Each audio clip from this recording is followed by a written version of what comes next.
Tsara fatiken o le ua mai ale whaalawi o mai o tato tai o le kalesi samoni. La se pinangalo la o fionga le tunanga o ye neile. Wala awina o le fionga pātere Mosese. O le tali mua o le whaafitai le atua. Whaafitai le atua o tali talo ale. Pure anga. Se fulu whaare nei o mahina taluna maliu ia.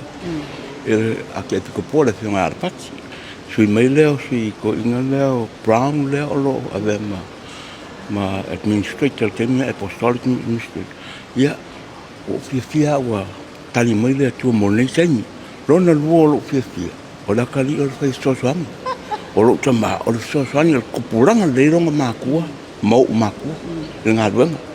Ka ngā rue whakasi po ia tira o makanga ruenga. Rosa. Ia sa mako ngā rue whakasi ia melana. Sili nā pia. Ese fu ile attitude ma style pakele.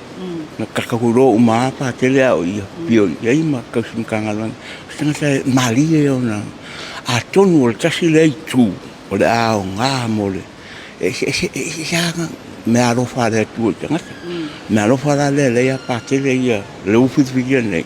Le longa le la. Kausui e fo sisi. Wa inga istono pule anga ilona fai mea mali e. Ma le tautal, ma le saunoa le upu. Le upu le saunoa e pakele le latian. Pui le upu. Ia ale mea nai. E fo ngā ngā.